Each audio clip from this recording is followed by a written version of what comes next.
Assalamualaikum warahmatullahi wabarakatuh. Hello, my name is Dewi Zaitun Agustian and I'm from chemistry class of 2024. And now I want to tell you about history of Islamic civilization. And the first one's specifically about the Abbasid Caliphate. The Abbasid Caliphate was a major Islamic empire that began in 750 Common Era after overthrowing the Umayyad Caliphate, and it was founded by descendants of Al-Abbas, the uncle of the Prophet Muhammad sallallahu alaihi wasallam. And the Abbasid made Baghdad as their capital and turning into center of culture, science, and commerce during the Islamic Golden Age.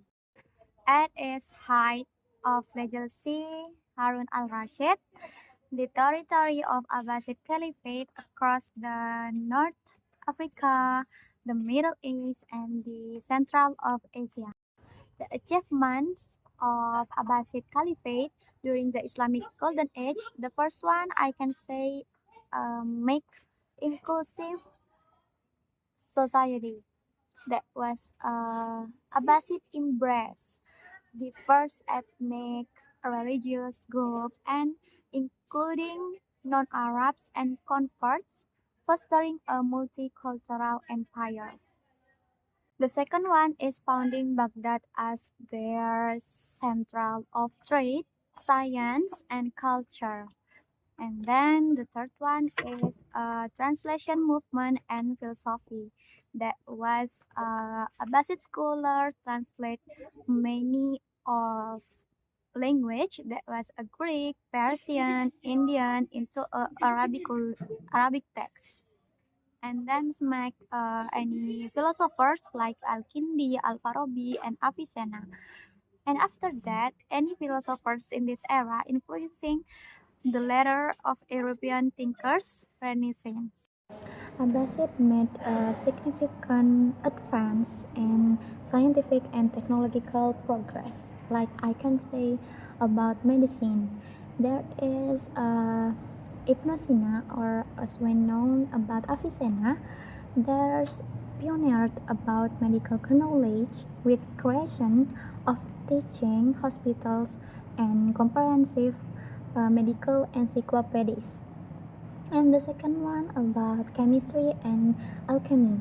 There is Jabir Ibn Hayyan that writes a lot of work about polymath and the bond of chemistry, and that's about uh, innovation about distillation techniques and the perfumes, innovation about perfumes by Al-Kindi.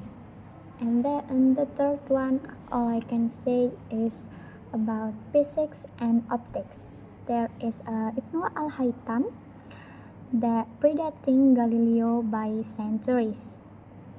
And I can say the last one is, as everyone know about mathematics, there is a invention of algebra by Al-Khwarizmi in geometry and trigonometry.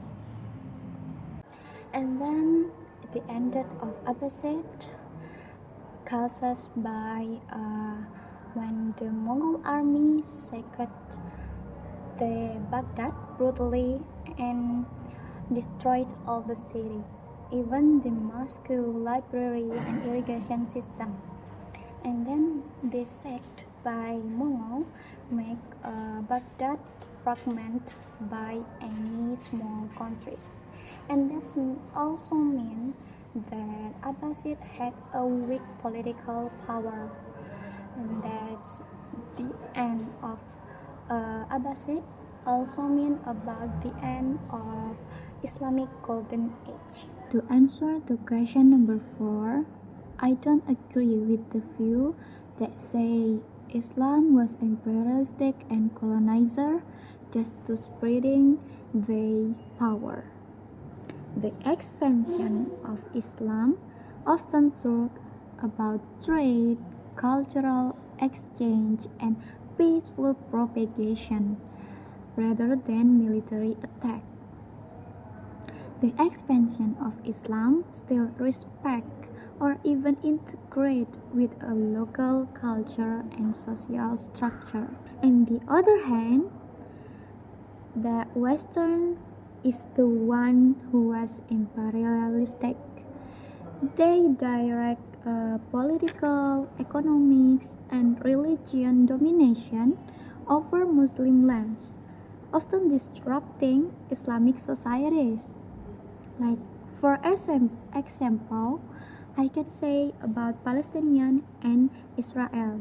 The Palestinian get bombed, get military attack from Israel, even though Israel is the one who asked for help before. Okay, to answer the question number 5, that Kemal Atatürk having a Western ideology and has transformed the Ottoman Empire into a Republic of Turkey to modernize and breaking away from traditional Islamic system. And his concept to westernization all sectors in this state include like political, like legal, educational, and the cultural system to create a modern nation state. And I don't think I agree with Kemal Atatürk because that ideology had opposite side to Islam, and the adoption about ideology of Western that also mean they adopt lifestyle Western had. And now I can say Turkey not been a significant progress in his country, and I think Kemal Atatürk get a bad decision to transform Ottoman Empire into a Republic of Turkey with ideology of Western. Okay, to answer the question number 6, there's several theories that can explain about arrival Islam in Indonesia. The first one about trade theory. The trade theory say that Muslim traders come to Indonesia, do their job, and then introduce Muslim to the local one. And the state that introduced Islam is Persia, Indian, and then Arab, and then the Chinese. Okay, about the Sufi theories that emphasizing spiritual and cultural propagation. The Wali Songo, 9 revered Islamic saints, had a strategy to integrate about a local culture and Islamic teachings.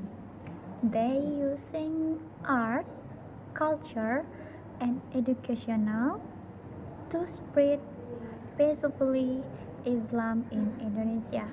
So there's no force from the local to Islam, and they came to Islam without any distraction. Okay, my answer for the last question is Western imperialism deeply affect Islamic civilization by undermining political sovereignty, economic independence, and cultural identity. They also attempt to erase Islamic contribution from global history and made a propaganda to portray Islam as a backward to justify their domination. And the effort include like rewriting the history, marginalizing Islamic scholarship, and promoting Western as a cultural super priority. And that's all. Wassalamualaikum warahmatullahi wabarakatuh.